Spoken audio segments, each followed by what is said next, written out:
Tas mana rekomendācija ir tā, ka, ja mēs runājam par šo pilnības dizainu, ko es sāku zīmēt, ka katrā cilvēkā mums ir divas daļas. Mums ir statiskā daļa, kas nav maināma, viņa ir struktūra, viņa ir tāda. Un ir dinamiskā daļa, kas ir maināma. Jā, es viņam runāju par to, ka katrā no mūsu cilvēkām tas, ko mēs runājām, ir šis duālais, ir melnais suns, baltais eņģelis, melnais eņģelis. Te mums iekšā ir ielikts kompass, kas mūs ved tai virzienā, kad, ja mēs atgriežamies pie šīs puzles, tad katrs no mums var būt dzīvē, dzīves sākt, vai nu šai pusē pieņemsim, pirmajā pozīcijā, otrajā, trešajā vai ceturtajā. Mēs varam dzīvi sākt no dažādām vietām. Ar mūsu pieklājīgajām, akadēmiskajām, gandrīz 5 minūtēm esam nonākuši īstajā dzīvajā sarunā. Jā. Ar Jānu Ozoliņu šorīt.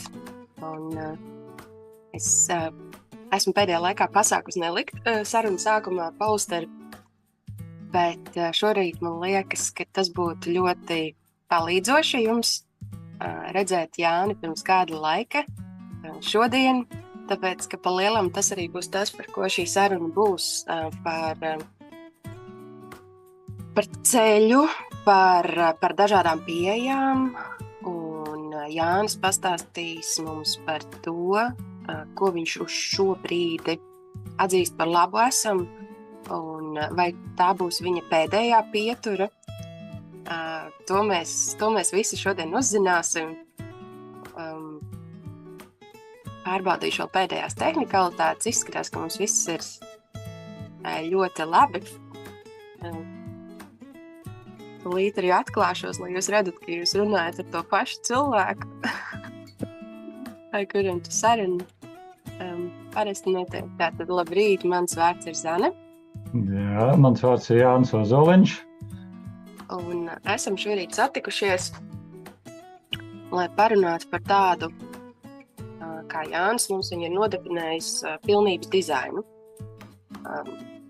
Manuprāt, visi no šiem te klausītājiem, kas mums šodien ir šim laivam, ir saskārušies ar dažādiem dizainiem, bet iespējams ar pilnības dizainu viņi vēl nav saskārušies. Tādēļ došu tev vārdu, iepazīstam ar sevi, varbūt 3 vārdos pastāst, kas tas bija par cilvēku posterī, kas tas ir par cilvēku šobrīd, un vai laikam vispār ir kāda nozīme. Jā! Vairāk tie, kas grib ar mani iepazīties, man ir arī intervijas, ir citādā pasaulē ar interviju, kur mēs esam kopā ar sieviņu. Un tad arī iepriekšējā citādā pasaulē mēs bijām kopā ar sieviņu, un arī Spīganā mēs vairāk runājām par holodinamiku kopā ar Jānu Vītolu un citiem holodinamikas praktizētājiem. Un fotografijas bija Jānis Ozoliņš, kurš 7 gadus aktīvi praktizējis sevi klosterī. Es biju inicēts mūks, gāju cauri visām mūka pieredzēm un biju šajā idejā, kad ja es ļoti, ļoti centīšos, tad es varēšu sevi tik ļoti pārtaisīt, kad es būšu tāds, kā patiks visiem un katram. Vai es centos kaut kādu sociālu spiedienu rezultātā izdomāt kaut kādu savu ārējo formu, kas man būtu ļoti laba. Es darīju nežēlīgas prakses, tik tiešām agresīvas, pārgalvības, ļoti vairākas reizes arī pieredze būt taisaulē un atstāt šo ķermeni cauri garīgajām praksēm, un arī esmu saticis cilvēkus, kas praktizējot arī atstāja ķermeni, jo klosteros ir šie stāsti par cilvēkiem, kas ļoti intensīvi praktizē līdz brīdim, ka ķermenis to neiztur. Jo katram ķermenim līdzīgi kā mājā ir drošinātājs, kas nodrošina, ka, ja ienākoša enerģija ir tik liela, tad māja tiek atslēgta, lai viņa nenodegtu. Tad brīžiem ir arī tā, ka, ja tā gara, jeb dvēseles, jeb šis enerģētiskais vilnis ir tik liels, tad tiek atslēgta drošinātāja ķermenim. Un viena no tiem drošinātājiem ir tas, ka cilvēks zaudēs samaņu vai zaudēs saprātu un nonāk Tvaika ielā vai kādā citā speciālā iestādē, kur viņam palīdz sēdēt uz zemes. Mm. Bet, ja tās prakses ir vēl intensīvākas, tad ķermenis vienkārši tiek zaudēts. Un šobrīd tas, ko tu jautāji par to, kas ir tagad, es esmu meklējis visu laiku šīs divas lietas. No vienas puses, es ļoti tiecies uz sociumu, jo es esmu piedzimis, kā tēvs vienmēr man teica, tu esi piedzimis mācītāju ģimenē, 7 paudzēs ir skolotāji un mācītāji. Viņš saskaitīja, viņam ir pilnais tas dzimtas koks, bija sarakstījis tāds garš tapets vēl padomu laikā ar 7 paudzēm, un viņš saskaitīja, ka redz, ka tie ir 42 skolotāji un mācītāji pirms tevis, un tev ir jāiet viņu pēdās. Un bija kaut kāda šī sociālā vēlme iet, būt skolotājam, būt mācītājam, iet šo ceļu. Un tajā pašā laikā bija arī kaut kāda cita šī pārgalvīgā vēlme, ekstrēmie sporta veidi, es aizrāvos ar ekstrēmo alpīnismu, aizrāvos ar slalomu, ar turismu, teiksim, bija laiks, kad es vairāk kā 6000 kilometru nobraukāju riteni. Es staigāju ar kājām, un tad man bija vairāk kā 30 gadi manas dzīves, kad es staigāju pa margām, un tas man bija mīļākais sporta veids, ko es darīju, ka es staigāju pa margām, pa Vanšu tilta margām, es staigāju šurpu turpu. Un katra vieta, kuras ieraudzīju tiltu, tad man viss iekšā drebēja, ka man vajag iet pa margu. Par kādu vecumu tu runā? Jo iespējams mums arī kādi jaunāki cilvēki klausīsies šo sarunu, varbūt, ka viņi var saprast, ka ar viņiem viss ir kārtībā, ka viņiem ir tā vajadzība. Jā, tā ir tā lieta, ko es gribētu, lai runāju par pilnības dizainu. Katrs sev paņem līdzi, ka ar mani viss ir kārtībā un ar tevi viss ir kārtībā. Un visas vajadzības, kas mūsos ir, viņām ir kaut kāds pamats. Un man bija tā, ka pirmie 4 gadi man audzināja vecā mamma, un visu cieņu viņa man iedeva absolūtu dziļu, tīru, absolūtu baltu mīlestību. Viņa man bija kā baltā mamuliņa. Viņa pati bija mācītāja sieva, kas bija mans vecais tēvs un visu mūžu arī darbojusies baznīcā. Viņa piedzīvoja to padomu laiku, ka par darbošanās baznīcā cilvēki tika nogalināti. Tā skaitā nogalināja man veco tēvu, vecā tēva brāli, kas bija Ludz Adamovičs, un vecā mamma 2 reizes izgāja cauri Sibīrijai, dēļ tā, ka viņa mīlēja Dievu. Vienīgais, kas bija jāizdara, bija jāparakstās, ka viņa atsakās no Dieva. Tā kā viņš šo parakstu neliek, ka viņa 2 reizes bija Sibīrijā lēģeros pa daudziem gadiem. Un no 4 es nonācu uz ielas, jo mana vecā mamma aizgāja Taisaulē, un mamma ļoti smagi strādāja kā skolotāja ar 3 bērniem, un es nonācu uz ielas, nonācu pavisam citā pasaulē. Un starp 4 un 27 tas vecums bija tās, ka es izgāju cauri ielas dzīves padibenēm, gan kriminālajām struktūrām, gan puskriminālajām, gan ielu kautiņiem. Tie bija tie laiki, kas bija arī skarbie 90.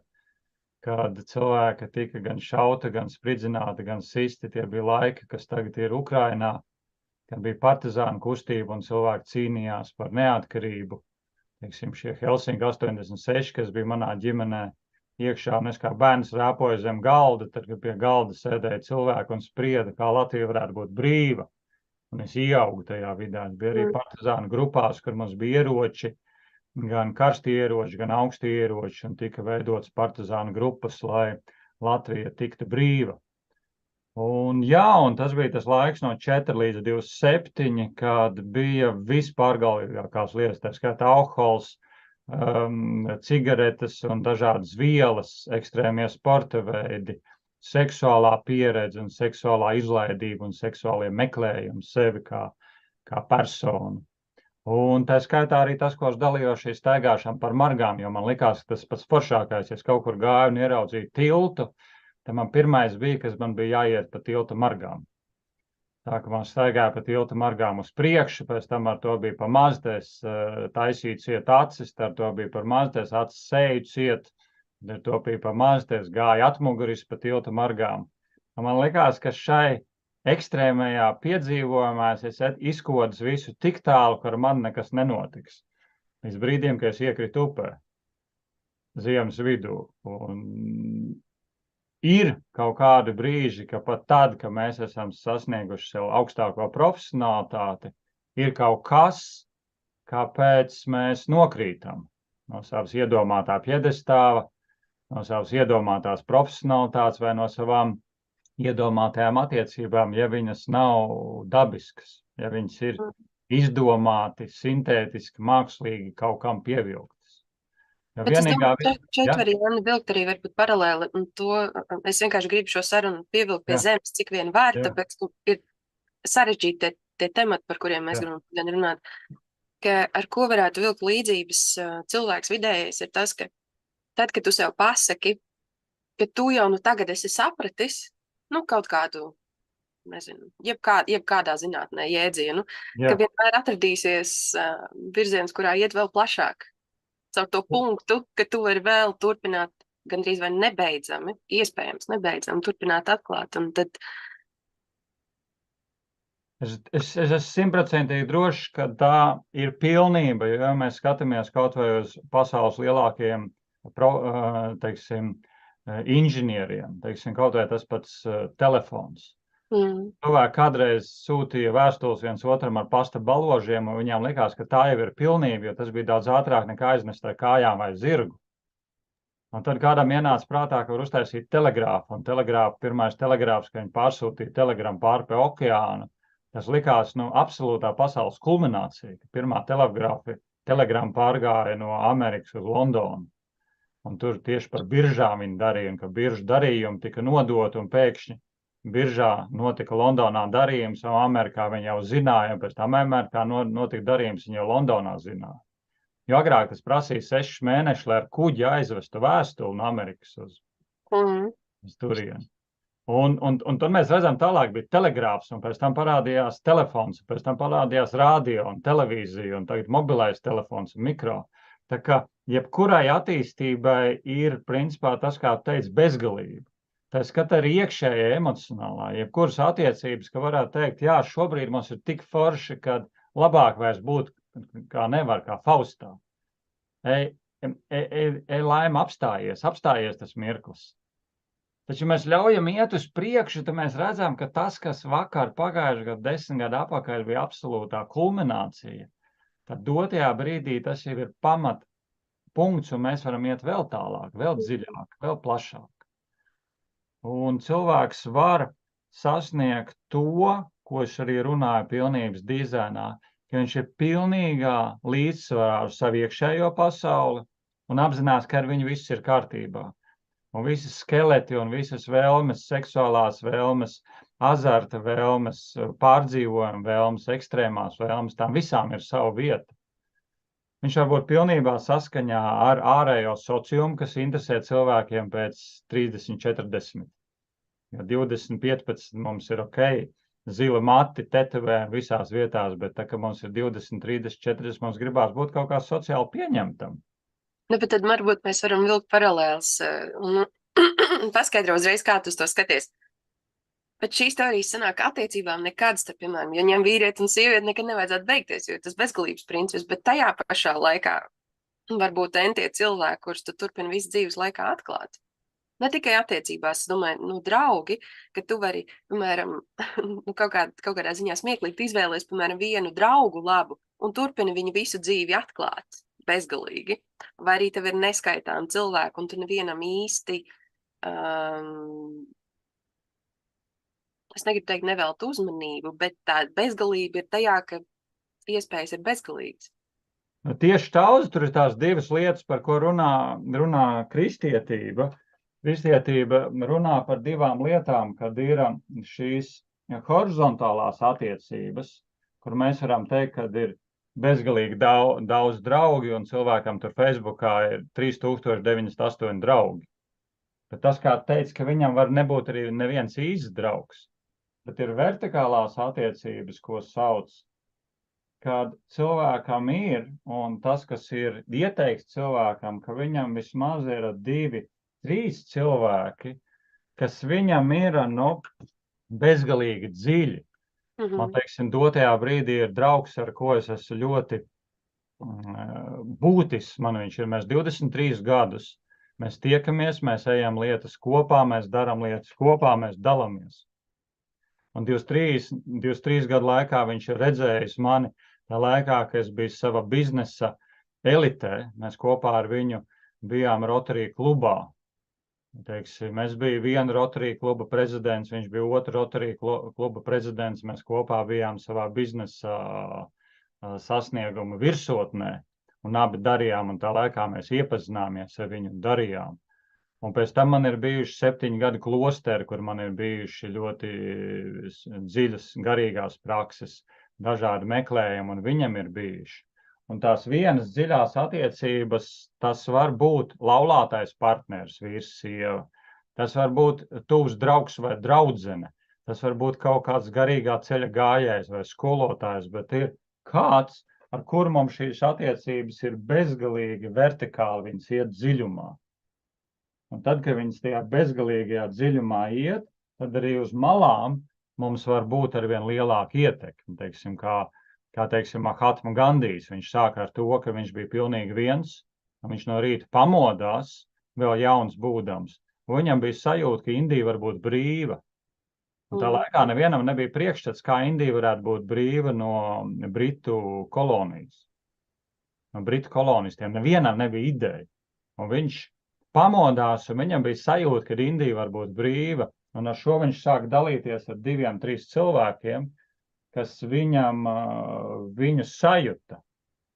Manuprāt, šī ziņa ir ļoti svarīga, tīpaši šobrīd pēdējā laikā, kas notiek, vēsturiskos posmos. Sadalām Latvijas vēsturi un kā cilvēki vispār sevi mēdz ielikt tajā bezcerības, nebeidzamajā samsāras aplī, ka, viss taču, turpinās uz riņķi nepārtraukti, bet ka man vienkārši pašai ir interesants pieredzes pēdējā laikā bijušas, kur es kaut kur ļoti konkrēti sajūtu kaut kādu ideju, un nevis tā, es to nesaukšu tik augstos vārdos, kā, piemēram, tur apgaismības kaut kāda uzplaiksnījuma vai kas, bet es zinu, ka tā ideja, ja es viņu nepateikšu skaļi, vai nepierakstīšu, vai nepadalīšos ar kādu, tad viņa es viņai nedodu godu. Un ar šo, kāpēc es to vispār tagad saku, ir tas, ka varbūt kāds no klausītājiem arī, varbūt, ka jums ir kāda klusā cerība vai kāda ideja, kuru jūs patērējat vienkārši lieku enerģiju, noslāpējot viņu. Varbūt, ka nevajag slāpēt. Un te sakarā ar pilnības dizainu es gribu paturpināt, jo mums ir bijusi arī pirms šīs saruna par pilnības dizainu, tādēļ man ir mazliet nojausma, par ko viņi ir. Vai tu varētu drosmīgi paiet arī pretējā virzienā, kur idejas nav tik labas, kur cilvēkiem rodas ne tās pašas sociāli pieņemamākās idejas, kā ar tām idejām, jo arī tiem cilvēkiem parasti ir no sākuma apkārt 2 vai 3 cilvēki, ar kuriem viņi dalās ar šīm idejām un viņu spēks aug. Varbūt tu vari it kā duāli nostādīt vienu ideju pretī otrai un paskaidrot, kā tu viņas ieliec pilnības dizainā. Jā, tā ir tā klasiskais jautājums, ko bieži vien cilvēki uzkarās, kad ir jautājums, ko ir veselīgāk, svētīgāk, labāk, vērtīgāk darīt. Negribēt iet uz baznīcu vai aiziet uz krogu un piedzerties. Un it kā tās ir 2 pretrunīgas lietas. Es aizeju, es piedzeros, es varbūt radu problēmas savai veselībai, savai darbībai, savai izaugsmē. Iespējams, ka man mājās ir sieva, vīrs, bērni, radinieki, kas cieš no manis šīs piedzeršanās. Taču tas veselums pilnības dizainā izveidojās tajā, ka cilvēks, jebkurš cilvēks, tā skaitā es un jebkurš cits cilvēks, ir radīts pirmkārt, lai viņš darītu. Un darīt, aiziet uz krogu un piedzerties, kas nosacīti ir sociāli nosodām lieta, ir daudz vērtīgāk nekā negribēt darīt kādu it kā sociāli atzītu lietu. Jo mēs zinām, ka mums vajag ievērot veselīgu dzīvesveidu, bet negribās. Mēs daudz zinām, ka vajag atteikties no tā un negribās. Mēs zinām, ka vajag skriet, vingrot, bet negribās, jo gribās kaut ko citu. Un tās visas manī apslieps tās lietas, ka tā ir tā it kā sociāli nosodāmās lietas. Jo vairāk es viņas apspiežu, jo vairāk viņas nāk ārā. Un viņas kā īlens nāk ārā no maisa. Un, teiksim, to varētu salīdzināt, viena lieta, kas bieži vien ir redzama, es strādāju ar pāriem un ar individiem konsultācijās, tad seksualitāte. Seksualitāte, lai kā cilvēks viņu necenstos apspiest, viņa agrāk vai vēlāk viņu izbliež, un viņš atrod seksuālajā pieredzē sevi tādā situācijā, kur viņam ir pilnīgi kauns, viņam ir pilnīgi, viņš sev nosoda, bet tajā pašā laikā viņš ir pilnīgi laimīgs, jo tas ir tas, ko viņš ļoti, ļoti ir gribējis. Ja mēs paskatāmies sociālās attiecības, kādas ir, tās arī ir sociāli atzītās un neatzītās. Un cilvēks, ja viņš iet šo ceļu, kas ir viņa iekšējais, tad viņš var sasniegt absolūti pilnīgi piepildījumu. Hobiji. Citi hobiji ir, teiksim, hobiji, kas prasa tikai laiku, bet citi hobiji, kas prasa milzīgus finansu ieguldījumus. Un atkal tas jautājums, kamēr cilvēks to apspiež, viņš ir nelaimīgs, un viņam tas izsprūk ārā, viņš to izdara, viņš izlec ar izplēti, viņš izlec ar gumiju, viņš ienirst upē ar to, kas ir tas divings, no, ar to. Jā, un viņš ir pilnīgi laimīgs. Jā, bet es paspēlēšu to devil's advocate šobrīd. Jā, droši, tas būs Tāpēc ļoti labi. esmu šajā sarunā. Jā. Tu teici, ka ap 20 mēs nonākam tajā dzīves fāzē, kur mēs apzināmies, ka ir sociālā kaut kāda iekārta, sociums, kurā mums ir gribi, negribi jāiekļaujās. Un tad tu mums piedāvā dizaina veidu, kurā pa lielam viss ir iespējams. Jā, tieši. Kā to savienot? Tieši tās var parādīt, kā to savienot, kad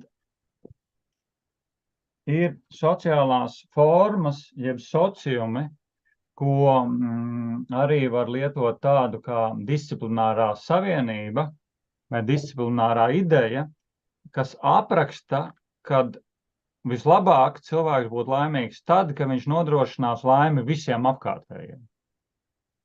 Un lai cik tas interesanti nebūtu, teiksim, ir komunisms, ir fašisms, ir absolūtā demokrātija, ir pilnīgā anarhija, bet visu viņu šo sociālo struktūru pamatā ir viena ideja, kad mazākums piekāpjas vairākumam. Ja vairākums izdomā, ka mēs sociāli darīsim šitā, tad mazākumam ir jāpiekāpjas. Bet vai tur runa nav par spēku? Citreiz vienkārši trūlu fizisku spēku? Jā, bet visas pamatā ir tā ideja. Jo teiksim, mēs jau arī varam ģimenē darīt. Teiksim, mēs ģimenē sasēžamies pie galda, teiksim, divi lielie un 2 bērni.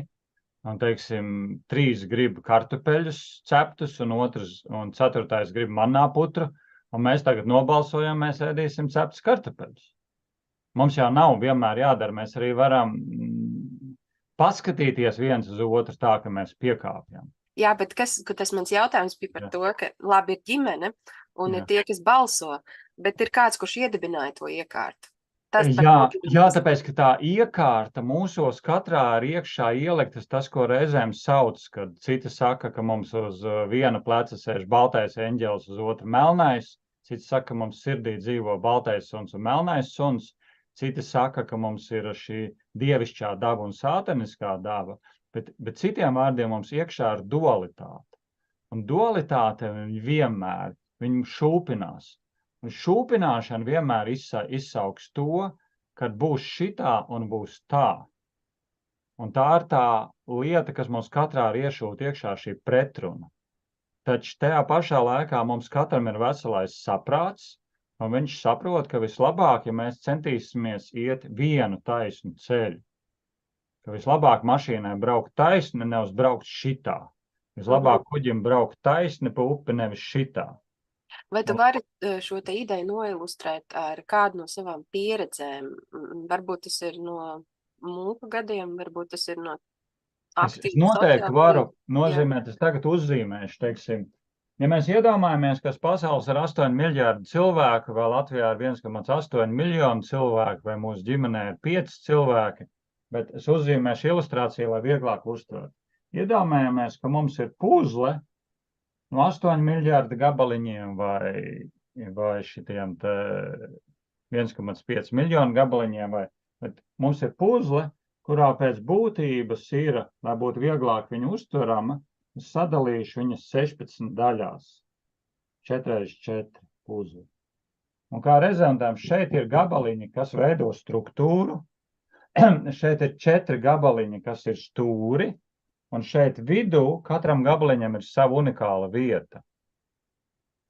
Un tā vieta, kas man bija, tu jautāji ilustrēt no savas dzīves, man kādreiz bija ideja, kāda, teiksim, būt skolā paklausīgam, izpildīt visus mājas darbus, būt klausīt savus vecākus. Tā ir tik tiešām vieta, ar ko vajadzētu darīt. Un nosacīt, to mēs varētu šajā puzlē nosaukt, ja šī ir puzle, ka to mēs varētu nosaukt par dzelteno gabaliņu. Un tad, teiksim, tā realitāte bija, ka man reizēm gribējās nobastot skolu, ko es reizēm arī darīju. Un tad, kad es nobastoju skolu, reizēm bija tā, ka skolas vietās aizgāju nevis skolu, bet aizgāju uz mežu. Un visu dienu vienkārši nodzīvoju pa mežu un atnācu mājās. Reizēm bija tā, kad bija jāiet uz skolu, bet es aizgāju uz pilsētas biblioteku un lasīju Fantomasu.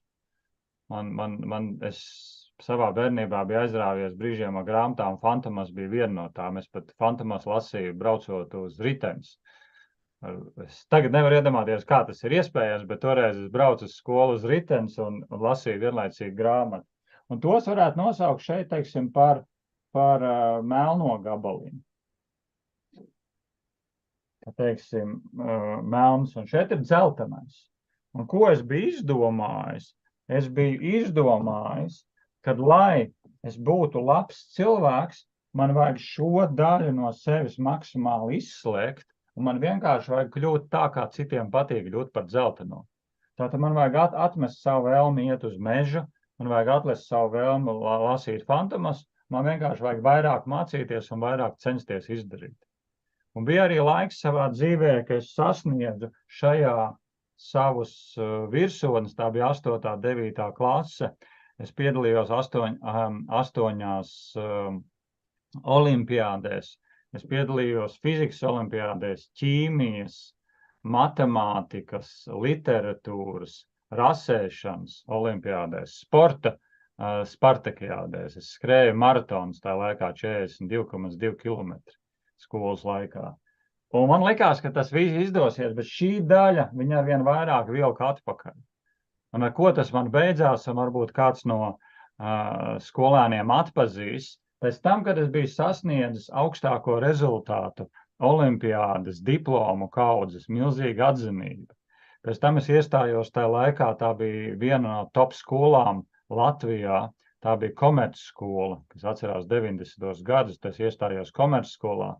Un manā gadā eksāmens bija 500 cilvēku uz vienu vietu. Tas bija milzīgs eksāmens, kā mums izgāja cauri, tur bija milzīga atlase. Atlase jau bija agrā pavasarī, tā ideja, lai cilvēki var iestāties citur. Un es izturēju tos eksāmenus. Es iestājos skolā ar ļoti labiem eksāmenu rezultātiem. Bet šī daļa man tā vilka atpakaļ, tā, ko es biju izslēdzis no sevīm, vairāk kā 2 gadus ļoti smagi, jo no 1. līdz 7. klasē es biju draiskulis. Es mācījos uz 2 un 3, es bastoju skolu, es ļoti daudz kāvos, bet bērnībā es situ un asinis šķīda, un man bija sava ideja. Es biju tas gaismas bruņinieks, kas ar zobenu bija gatavs jebkuram nocirst galvu, ja pēc mana viedokļa viņš dara kādam vājākam pāri. Tad es cīnījos ar stiprākiem, ar lielākiem, cīnījos ar grupām, un tajā bija. Un tas bija no 1. līdz 7. klasē. Tad 8. 9. klasē es biju absolūts paipuisīts, es biju teicamnieks, es staigāju tikai uzvalkā, gaišā kraklā, kaklasaitē, un es rakstīju ar abām rokām, lai trenētu labo un kreiso pusrodi. Es rakstīju ar labo un kreiso roku un vienlaicīgi un ēdu ar abām rokām. Un vēl man viens puisis arī, ko mēs kopā darījām. Un es nonācu tur. Bet tad, kad es iestājos komercskolā un sāku mācīties, tad man šī daļa tā vilka atpakaļ, kad es līdz ausīm iemīlējos vienā sievietē vai meitenē, ko mani vecāki nepieņēma. Un tādēļ, ka es gribēju būt kopā ar šo meiteni un vecāki šo meiteni nepieņēma, es sakomplektēju ar vecākiem 15 gadu vecumā un aizgāju no mājas. Es 15 gadu vecumā aizejot no mājas sapratu, ka es esmu principā uz ielas. Tad mēs ar šo sievieti kopā noīrējām dzīvokli. Un man 15 gadu vecumā sākās īri par dzīvokli, visi komunālie maksājumi, visa ēdināšana. Un es sapratu, ka es nevaru mācīties komercskolā un dzīvot kopā ar sievieti. Es pametu ļoti augsta līmeņa skolu un sāku strādāt par santehniķi. 91. gadā es strādāju par santehniķi, es liku kanalizāciju, tīrīju podus, mainīju caurules un dzīvoju dzīvi un uzturēju sevi un sievieti. Jo tā vieta, ko es sevī biju tik izcēlis, viņa atvilka atpakaļ. Un kas man atvilka atpakaļ? Tās bija ballītes, tās bija disenes, tas bija alkohols, tā bija izlaidība. Tā bija totāla ļaušanās aiz seksuālajai un piedzīvojumu vaļībai, ko šo sievieti piedzīvoju. Viss tas, ko es 2,5 gadus biju sevi apspiedis, tas kā īlēns vienā brīdī izsprāga ārā. Tad tas kopsaucējs būtu, tu rekomendē piedzīvot izlaidību vai tomēr nē? Tas mana rekomendācija ir tā, ka ja mēs runājam par šo pilnības dizainu, ko es sāku zīmēt, ka katrā cilvēkā mums ir divas daļas. Mums ir statiskā daļa, kas nav maināma, viņa ir struktūra, viņa ir tāda. Un ir dinamiskā daļa, kas ir maināma. Tā man rekomendācija, ka katrs sevi iepazīst, katrs sevi izzina un izzina, kas ir maināms un kas nav. Un nemaināmai daļai rekomendācija. Viņš iedod vietu, dabisku vietu. Ot, ja viņam ir vajadzīga šī seksuālā izlaidība, tad viņš sevā dienas režīmā, nedēļas režīmā vai mēneša režīmā, viņš iedod kaut kādu vietu, kur viņš var to piedzīvot. Ja viņam dotajā brīdī šis alkohols vai narkotikas vai kas, ja viņam ir viņas vajadzīgas, un tās ir tik būtiski, viņš viņām iedod vietu. Un viņš saka, tā kā uguni. Ja mēs uguni ielaižam vienkārši mājā, tad tas uguns nodedzina visu māju un visu cieši. Tad, ja mēs ierādām pavārda vietu ugunī, kas pēc būtības ir destruktīva, viņa mājā var radīt siltumu, omulību un gal galā sagatavot ēdienu. Tikai tad, ja tā vieta ir iedota. Kā ar tādiem cilvēkiem, kuri, viņi tagad, piemēram, aiziet pie tevis uz pirmo konsultāciju, Jā. Pēc pirmās stundas viņi saprot, ka katliņš vērās, vajag mēnesi pārtraukumu, un tā mēneša laikā viņi saprot, ka viņiem reāli velk uz agresiju. Jā, tā situācija ir sekojoša, kad cilvēki pie manis atnāks pirmo konsultāciju, tad pirmais, ko mēs darām, mēs iezīmējam savus ilgtermiņa mērķus, un katram cilvēkiem tie ir savi. Tad savus īstermiņa mērķus, kas ir mēnesis vai pusgads vai kas īstermiņa mērķis, un sākam no viņus strādāt. Un tātad, ja šobrīd saka, ja cilvēks saprot, ka viņiem ir vajadzība pēc agresijas, tad mēs meklējam vietu, kur cilvēks var to piepildīt. Konkrēti šobrīd dzīvoju laulībā un pirmoreiz mūžā piedzīvoju laimīgāko laulību, kāda jebkad man mūžā ir bijusi. Es izjūtu gan pats dziļas attiecības, gan sieva izjūtu, gan arī mūsu vedēji, krustvecāki, kas mums ir kā vecāki, gan pēc vecuma, gan pēc rūpēm par mums. Viņi arī redz, ka mūsu attiecības ir ļoti, ļoti uzlabojušās un mainījušās. Tad, teiksim, manai sievai šī statiskā daļa ir agresija un milzīga agresija. Un arī astrologi un cilvēki, kas cilvēki jau redz pēc zvaigznēm, pēc numeroloģijas, viņi redz, ka manai sievai Inesē šī vīrišķīgā daļa ir ļoti, ļoti spēcīga. Un mēs ģimenē esam izrunājuši, ka mēs ļaujam viņai to piepildīt ģimene, es un bērni. Mums ir 2 bērni, 17, 10, un mēs ar sievu. Un viņa regulāri dodās uz zemesardzi, kur viņa šauj, kur viņa rok ierakumus, guļ mežā, šitam te guļam maisā, met granātas, spridzina, un viņai tas ir vajadzīgs. Viņa izgāja 21 dienu nometni, kas ir 21 dienu nometri, kur viņa tiek trenēta kādos ritīgos kara apstākļos. Un viņa to izgāja, viņa piedzīvoja, viņa ir laimīga. Viņi atbrauc mājās, un tad viņi var taisīt ēst. Man, teiksim, ir šī daļa, kas man ir vajadzīga, ko varbūt arī citi var uzskatīt par agresiju. Man ir vajadzīgi ilglaicīgās garīgās prakses.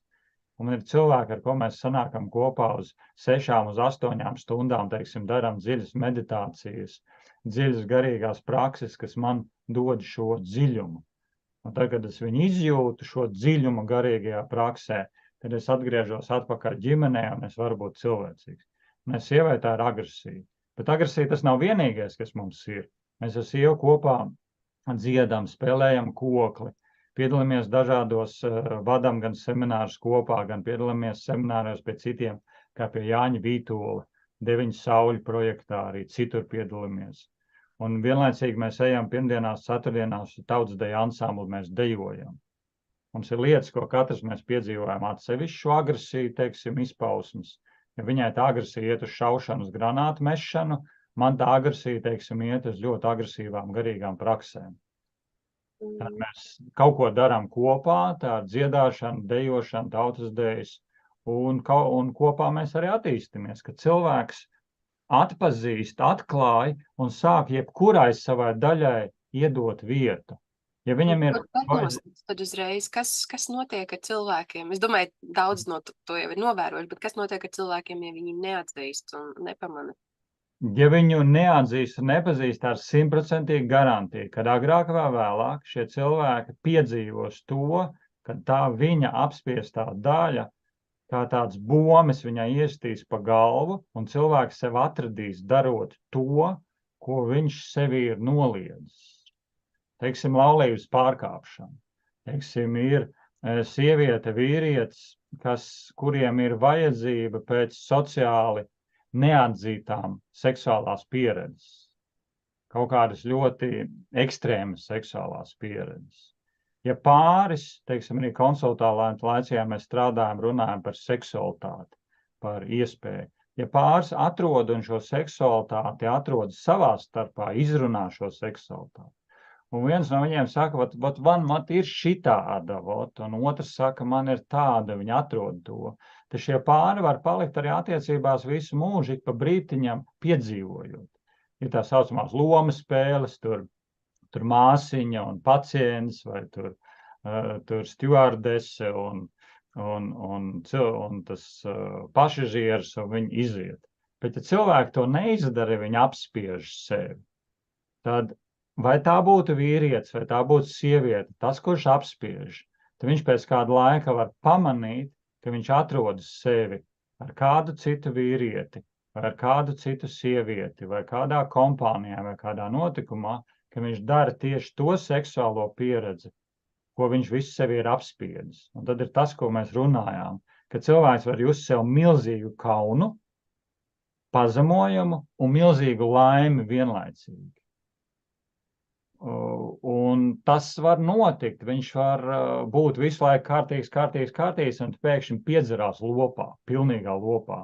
Un vēl dzērumā brauc ar automašīnu, sadauza vēl automašīnu, nogalina vēl kādu cilvēku pa ceļam, jo viņš ir apspiedis šo savu vajadzību pēc alkohola. Vai teiksim... Bet paņem, ļoti daudz piemērus varētu minēt, bet paņem lūdzu...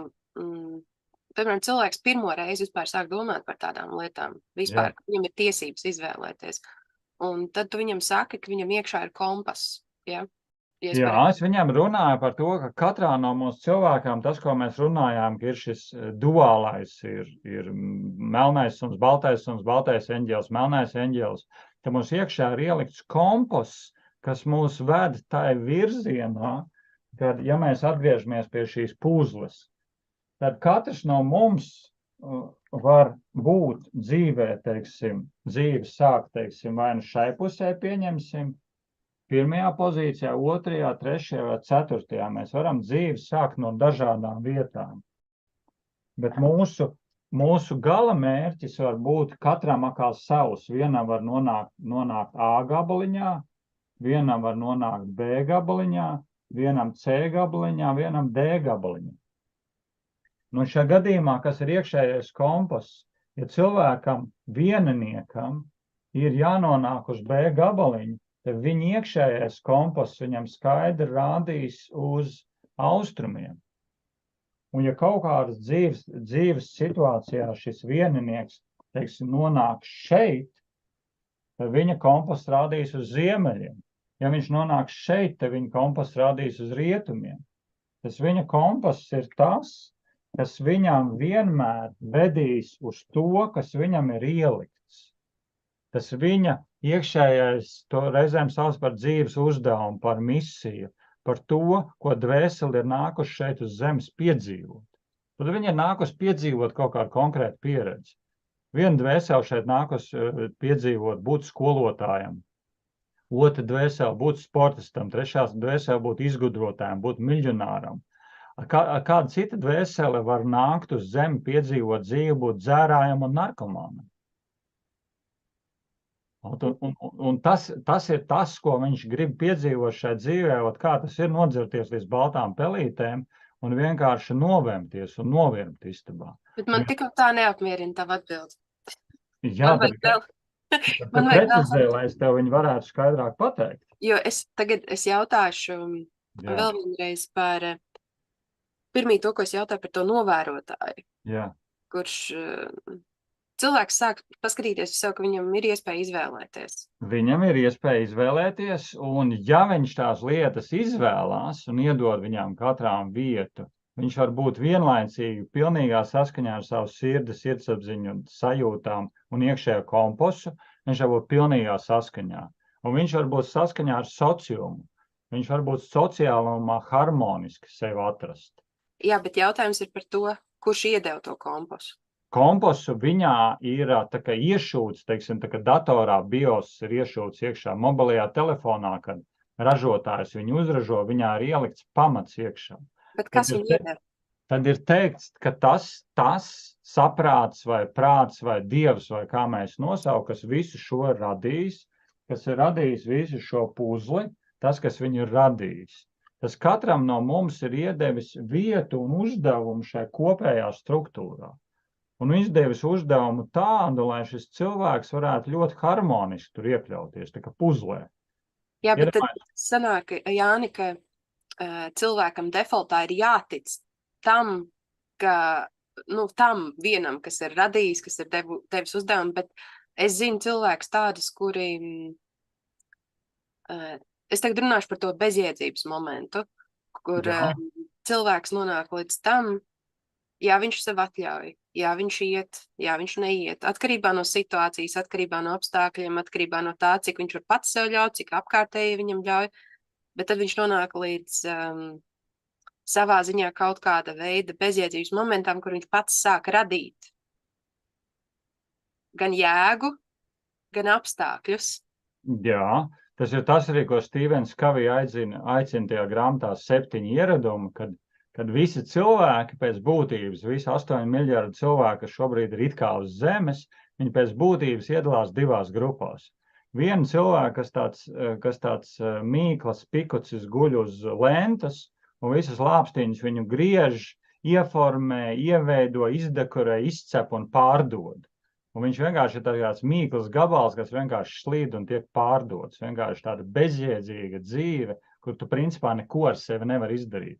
Tas vienkārši dzīves patērētājs. Tas vienkārši ar tevi lietas notiek, un tu neko nevar izvēlēties. Un otra daļa cilvēki ir tie, kas ražo šīs līnijas. Viņi ražo šīs līnijas, kur simtiem un tūkstošiem cilvēku tiek izveidots tā kā grib. Viena ir radītāja, kas rada uzņēmumu, un otra ir cilvēki, kas strādā uzņēmumu. Viena ir cilvēki, kas rada sociālo struktūru, kurā mēs dzīvojam. Un otra ir cilvēki, kas dzīvo šo sociālo struktūru. Un tas, ko teica par ticību, katrā no mums ir ticība kaut kam.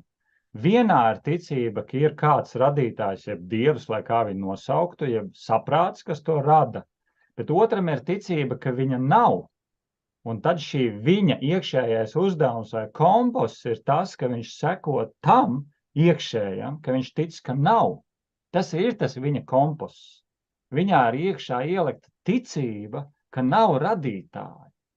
Viņā ir iekšā ielikta ticība, ka nav jēga, nav uzdevuma. Viņš ir piedzimis baltā lapā un viņš iedzen ceļu. Taču izrādīsies pēc tam, ka viņš tajā baltajā lapā ir iedzimis tieši to ceļu, kas ir vajadzīgs kopējā bildē. Jo kopējā bildē ir vajadzīgs, lai būtu cilvēki, kuriem nav ticība kopējā bildē. Un viņi tajā bildē to izdara. Un tāpēc, Liekas, vienkārši fenomenāli, kā tu to visu saliki kopā nu pat. Jā, un tāpēc ir arī teiciens, kad kara laikā ierakumos nav neticīgie. Tāpēc, kad mēs varam sēdēt virtuvē pie galda, dzert tēju pie Jāņa un ēst cepumus un spriest, ir kaut kas augstāks vai nav. Un visi tos garīgajās praksēs sauc par klubkrēslu meditētājiem. Cilvēks sēž klubkrēslā un var 8 stundas rudēt, kā ar meditēt. Bet šie cilvēki nevar meditēt 8 stundas no vietas. Es 7 gadus biju klosterī kā mūks, un mēs katru gadu gājām 3 mēnešu klusēšanas retrītam. 3 mēneši dzīvojot mazā būdiņā meža vidū, lūdzoties, un ir tikai tava ubaga bļoda un klusums. 3 mēnešus. Tikai lūkšanas, tikai meditācija un viss. Un 3 mēnešos, ja kurš cilvēks var piedzīvot kaut ko. Un ierakumos, ja cilvēks sēž, viņš var neticēt Dievam, viņš var neticēt radītājam. Bet tajā brīdī, kad izšauj bumbu un bumba lido, un viņš jūt, ka bumba lido, viņš jūt, ka kaut kas nosaka, vai tā bumba uzskatīs uz manis vai blakus man. Un viņš jūt, ka kaut kas manī saka sēdi un nekusties, un tā bumba netrāpīs. Un otrā brīdī izšāva bumbu, un kaut kas iekšā saka lec, un viņš lec pa kreisi, slēpjās aiz koka vai akme, un tā bumba tieši trāpa tur, kur viņš sēdēja.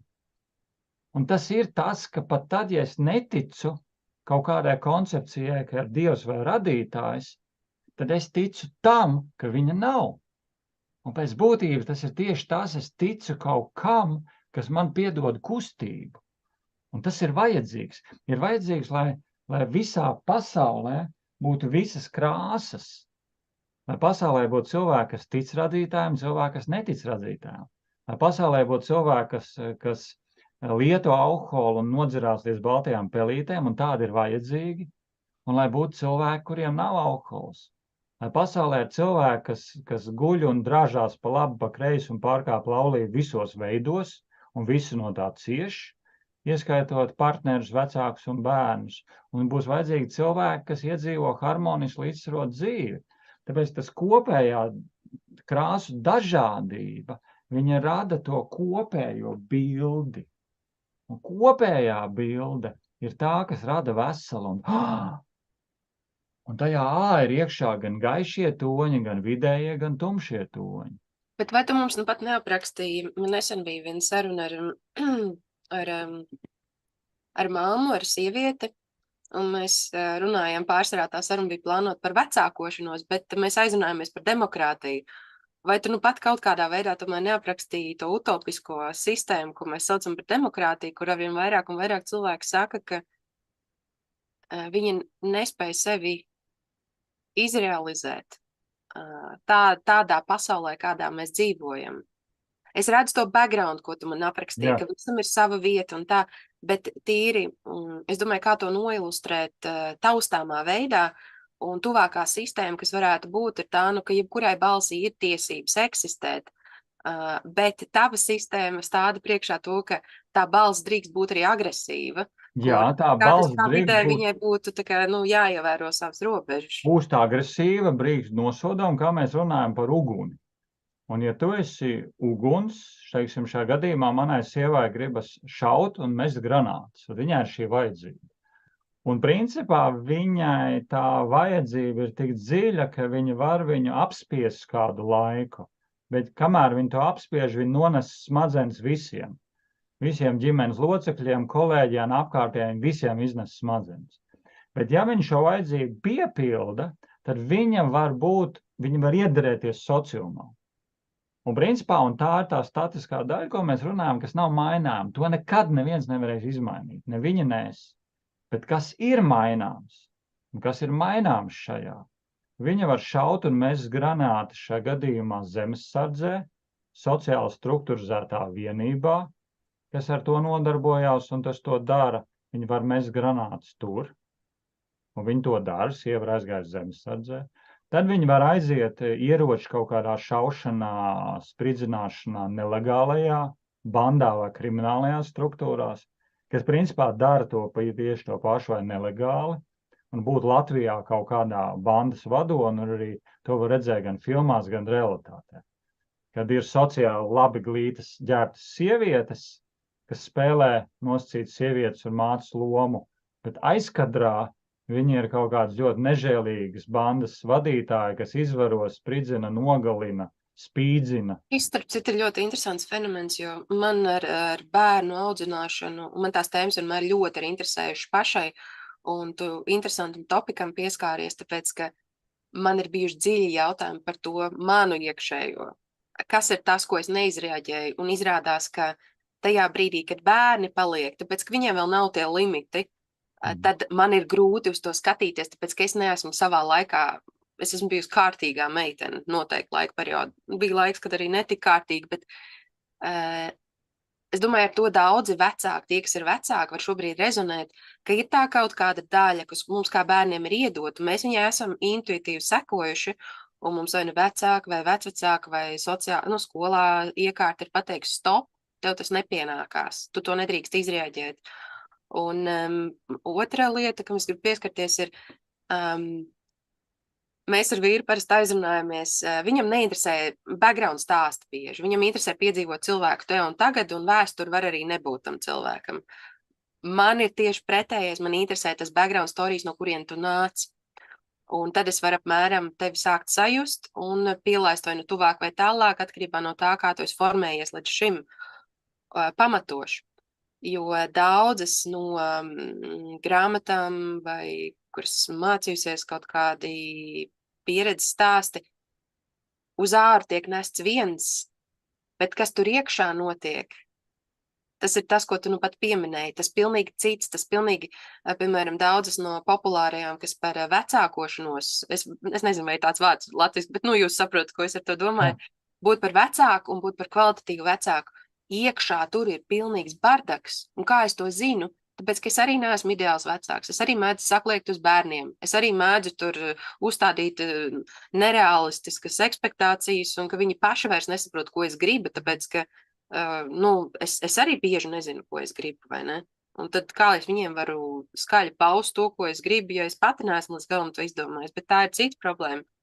Vienkārši es esmu palasījis biogrāfijas dažiem no tiem super uber psihologiem, kā viņiem pašiem ir ģimenē gājis. Un tagad, es palieku emocionāli tajā ziņā, jo es domāju, cik daudz lielāka jauda būtu bijusi tiem viedajiem prātiem, ja viņi būtu ļāvuši tam dizainam izreaģēt caur sevi. Tāpēc, ka prāts viņiem ir amazing bijis un spēja savilkt un konspektēt datus, bet ir kaut kas, kur viņi ir likuši sev apstāties un ļāvuši tikai tai publiskajai formai izreaģēt un runāt ar cilvēkiem.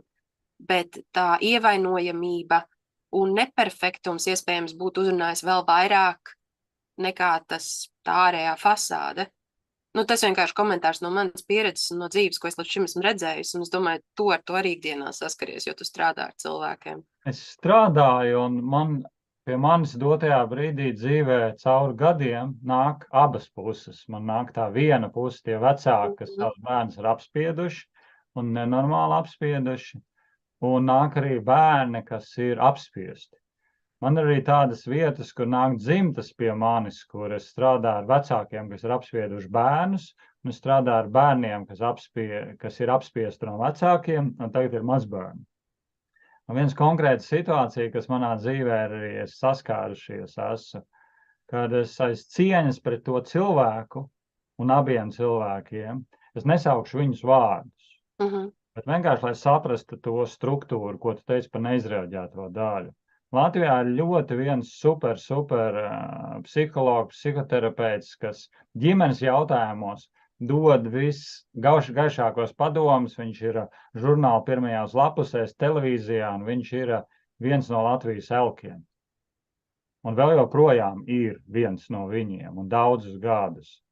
Pie manis vērsās viņa bērns, kas bija iedzīts visnenormālākajos kompleksos, pazemots, iznīcināts un samalts tik ļoti dziļi, kad viņš bija nonācis līdz psihiatriskajā slimnīcā. Nonākot psihiatriskajā slimnīcā, viņu to, ko neizdarīja mājās viņa vecāki, to turpināja darīt viņa psihiatriskajā slimnīcā līdz brīdim, kad viņi pārtaisīja par pilnīgu dārzeņu. Un tad, kad viņš atnāca pie manis, tad vilciens jau bija aizbraucis ļoti tālu. Viņam jau ritīgi bija aizgājis ķīmiskā veidā smadzenes, viņam ritīgi jau izpaudās tas, ko klasiskā sauc par šizofrēniju, par paniskajām bailēm, par izmisumu. Un ar ko tas viss sākās, jo tu saki, ar ko sākās. Jo man ir šīs divas daļas, gan tajā, kas tavā vīrā, kas ir tagad, un tā ir tā viena daļa, un otra, ar ko tas sākās. Ar to sākās par to, ka viņa vecāki bija izdomājuši, ka sociāli, lai tu iedarētos tajā disciplinārā sabiedrībā, ir jābūt kaut kādam konkrētam modelim. Bet viņa bērnā no dzimšanas bija cits modelis. Viņa bērnā bija šis brīvība, šis lidojums, šī deja, šis rotaļīgums, šis tauriņa tipa, teiksim, modelis. Un vienkārši ienāca prātā un dara. Abi vecāki bija bites tipa modelis, kad vienkārši ej no ziedu uz ziedu, no ziedu uz ziedu, savāc medus, saliec stropā.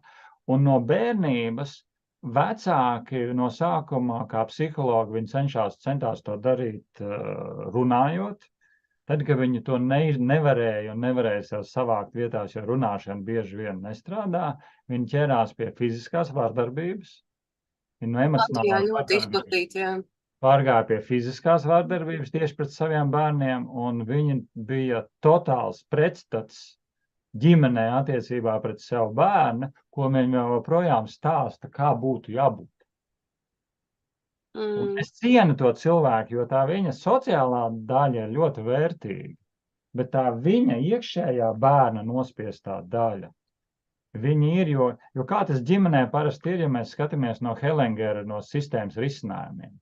Ja parasti ģimenē ir tā, ka, teiksim, ja vecāks sevi apspiež to, ja vecāks ir bite, un sevi apspiež šo, teiksim, taurenīša dabu, šo rotaļīgo dabu, tad visbiežāk viņa sistēmā ienāk bērns, kuram ir šī daļa.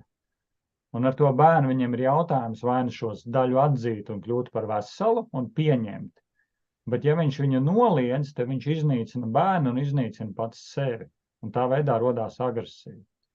Un viņš kļuva arvien agresīvāks fiziski par bērnu, viņš viņu daudzīja fiziski. Un tad, kad viņš ar to vairs nedarīja, tad viņš viņu fiziski sāk spundēt psihiatriskajā slimnīcā. Un psihiatriskajā slimnīcā ar agresīvo medicīnu viņu tik tiešām pārtaisīja, ka viņam jau ir izmainīts smadzenes. Un viņš tik tiešām ir ļoti tālu aizbraucis. Un tas cilvēks, kad pie manis atnāca, es no sākuma sāku strādāt ar viņu kādu cilvēku, nezinot viņu background. Un tad darba laikā es arī pamazām uzzināju viņu background.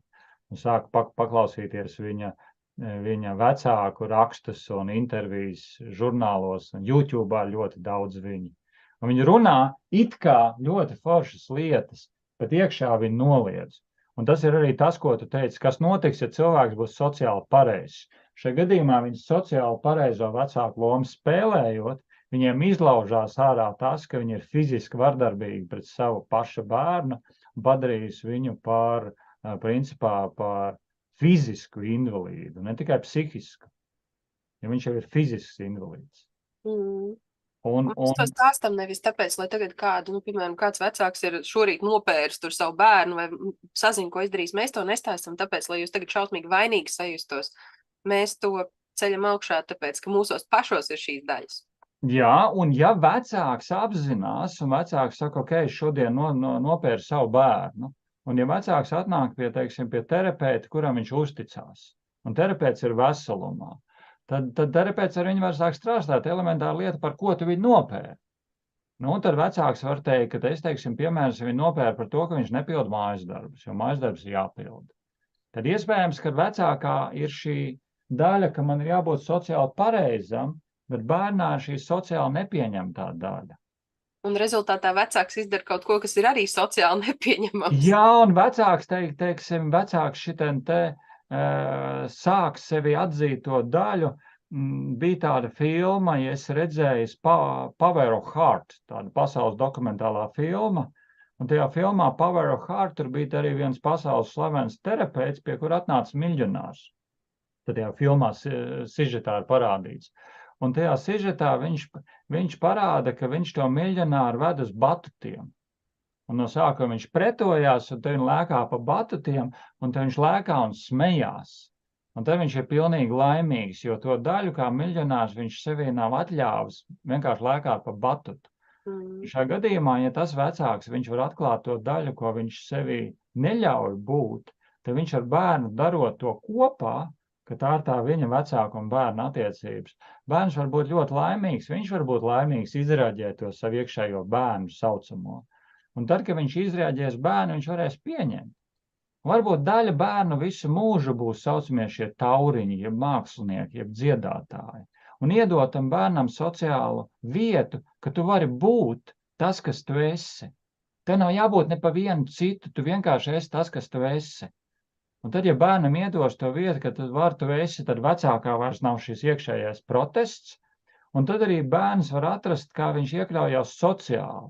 Jo to, ko es teicu par sievu, ja viņa neaiziet uz zemesardzē, tad viņa kļūtu vai nu par bandītu, vai nu par reketieri, varbūt uzreiz sociāli nosodām sievieti un būtu kriminālās lietās ar tādu seju, varbūt viņa spēlētu šīs divas sejas, ka sociāli es esmu pieņemama un aizmugurē nepieņemama.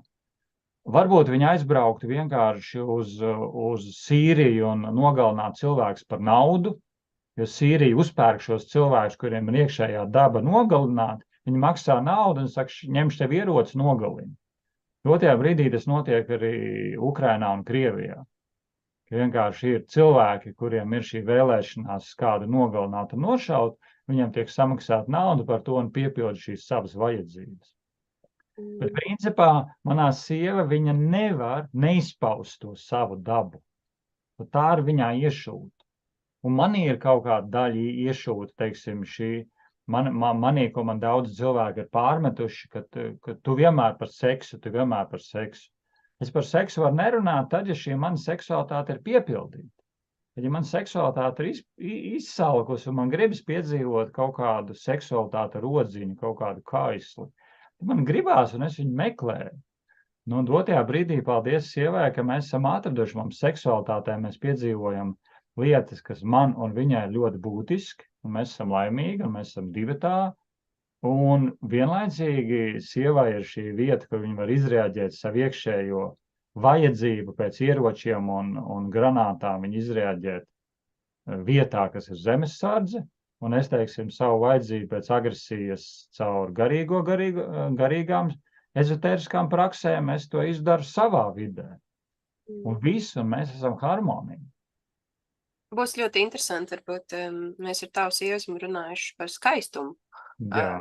Es domāju, varbūt pēc šīs sarunas būtu ļoti interesanti auditorijai dzirdēt no sievietes puses par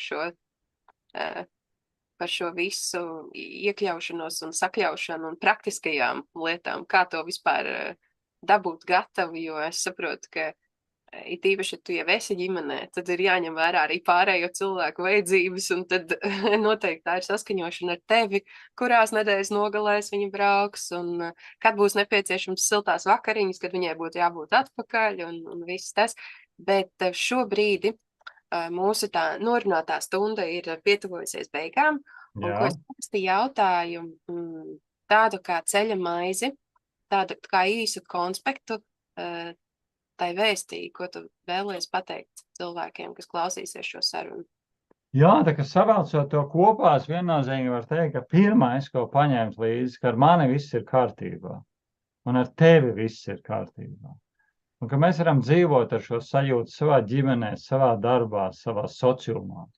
Ar mani viss ir kārtībā, ar otriem viss ir kārtībā.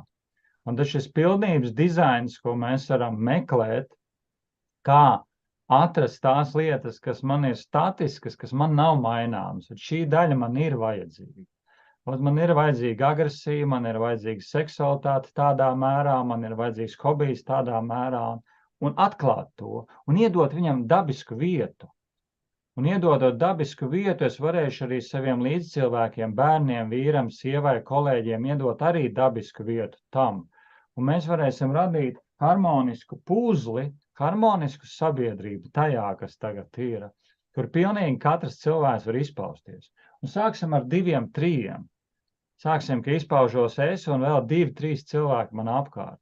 Un no savas puses aicinu katru to meklēt un katru, ko uzrunā tas variants, ko es daru, pievienojoties.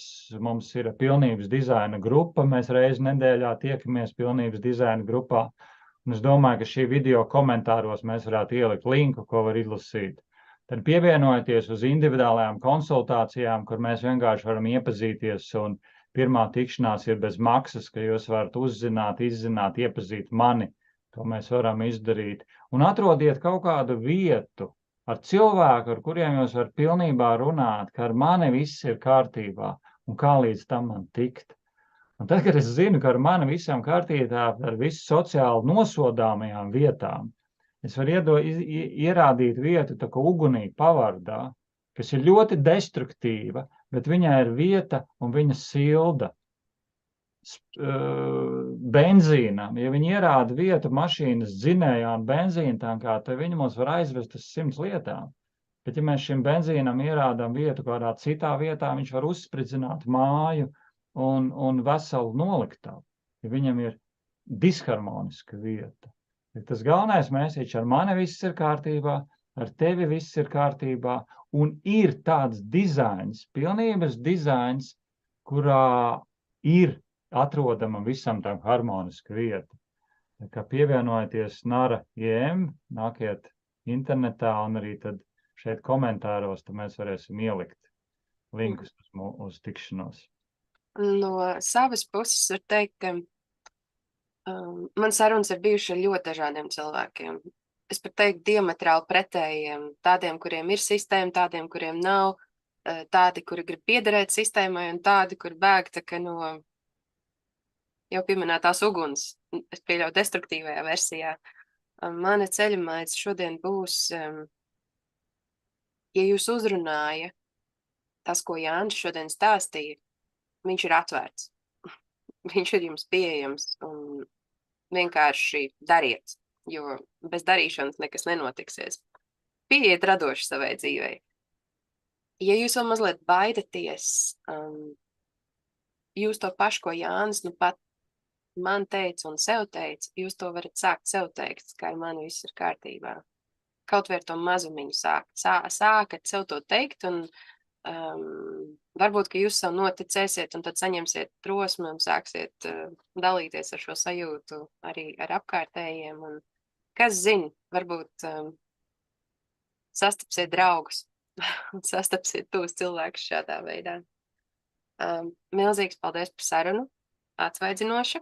Blociņā kārtējās lapas man ir atzīmēts, piezīmēts un pierakstīts, un tad jau līdz nākamajai reizei. Un paldies tev, Zana, un lai tev izdodās turpināt to, meklēt šo savu ceļu un savā ceļā dalīties, jo tas, ko tu liec intervijās un savu dzīvi un savu virzienu, tu esi milzīga saule mums visiem, kas gan sasilda, gan parāda ceļu un turpina to darīt savā dzīvē, savā ģimenē un arī šajā sociumā, kurā tu ienes arī savu gaismu un siltumu. Tā kā paldies tev un turpina šo savu darbošanos. Paldies. Es esmu par īstumu. Tas pa lielam.